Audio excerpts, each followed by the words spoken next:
So the question is, a particle is moving with a constant speed in a circular path. When the particle turns by an angle 90 degree, the ratio of instantaneous velocity to its average velocity is pi ratio x root 2. The value of x will be. चार option दिए हुए हैं, तो आपको दिया हुआ है instantaneous velocity और एवरेज वेलोसिटी, इसका ratio pi divide by X root 2 है। तो अभी सी बात है भैया, ये एक सर्कुलर मोशन कर रहा है, क्वेश्चन में खुद ही बोला है इसने, है ना। और इसने क्या बोला है कि ये 90 डिग्री से टर्न हुआ है। तो भाई मान लेते हैं हम शुरुआत में वो कहाँ था, यहाँ था। जब अगर ये यहाँ पर है तो अगर ये 90 डिग्री टर्न होगा तो 90 डिग्री क्या हुआ, क्या दिया हुआ इसका एंगुलर डिस्प्लेसमेंट। एंगुलर डिस्प्लेसमेंट क्या होता है बेटा, यहाँ से लेके अब ये कितना एंगल पे टर्न हुआ है। तो ये 90 डिग्री पे टर्न होगा तो बेटा ये कहाँ पहुँच जाएगा आपका, यहाँ पर। कांस्टेंट स्पीड से ट्रेवल कर रहा है, यानी इस पॉइंट पर इसकी स्पीड मान लेते हैं कितनी होगी, v होगी। तो इस पॉइंट पर भी इसकी स्पीड कितनी हो जाएगी, v ही हो जाएगी। अगर मैं किसी भी सर्कुलर मोशन के किसी भी इंस्टेंट की बात करता हूँ तो उसके हर इंस्टेंट में स्पीड कितनी रहेगी आपकी, v ही रहने वाली है ना। यहाँ बात करूँ, यहाँ बात करूँ, यहाँ बात करूँ, हर बार इसकी स्पीड कितनी रहने वाली है, v ही रहने वाली है। तो किसी भी इंस्टेंट पर इसकी स्पीड v है, यानी ये v ही क्या हो गई, इसकी इंस्टेंटेनियस वेलोसिटी हो गई। डायरेक्शन के साथ इसकी इंस्टेंट वेलोसिटी क्या हो गई आपकी, v ही हो चुकी है। अब बस मुझे क्या निकालना है, एवरेज वेलोसिटी निकालना है, और उन दोनों का रेशियो कर दूंगा। एवरेज वेलोसिटी कैसे हो जाएगा भैया, एवरेज वेलोसिटी क्या होता है, जैसे एवरेज स्पीड होता है total distance divide by total time. Average velocity क्या हो जाएगा, total displacement divide by total time. Total displacement नाम की कोई चीज़ नहीं होती है, displacement divide by total time हो जाएगा। तो ऐसा क्वेश्चन हम पहले भी कर चुके हैं। यहाँ से लेकर यहाँ तक का बस डिस्प्लेसमेंट निकालना है भाई, क्योंकि 90 डिग्री पे टर्न हुआ है ना, 90 डिग्री तो ऐसे टर्न होगा। तो यहाँ से लेके यहाँ पर था वो और यहाँ पहुँच गया, तो यहाँ से लेके यहाँ तक का क्या हो जाएगा, डिस्प्लेसमेंट निकाल लेंगे, और यहाँ से लेके यहाँ तक का टाइम निकाल लेंगे, तो आपका एवरेज वेलोसिटी आ जाएगा वो।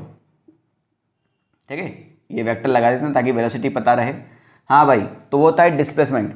अब अगर इसका ये रेडियस r है और ये भी रेडियस r है, तो ये पूरा क्या बन गया, राइट एंगल ट्राइंगल।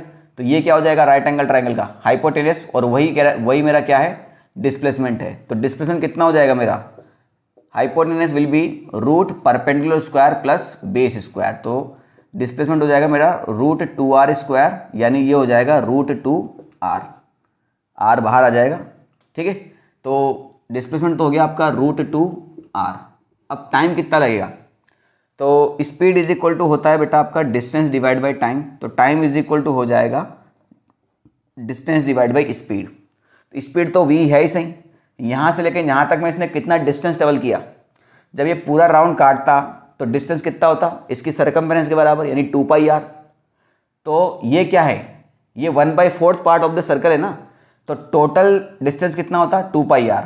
अगर यहाँ पहुँचता तो हाफ डिस्टेंस होता πr, ये यहाँ पहुँचा है यानी उसका भी हाफ पहुँचा है, यानी πr/2। या फिर ये आप मान के चले, ये जो पार्ट है ये 1/4 पार्ट ऑफ द सर्कल है, तो डिस्टेंस भी 1/4 part of the complete distance हो जाएगा। यानी डिस्टेंस कितना हो गया आपका, πr डिवाइड बाई 2।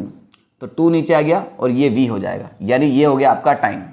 तो इसको टाइम से डिवाइड कर दो, तो ये हो जाएगा πr डिवाइड बाई 2v। तो 2v ऊपर पहुंच जाएगा, सिंपल सी बात है, r से r खत्म हो गया।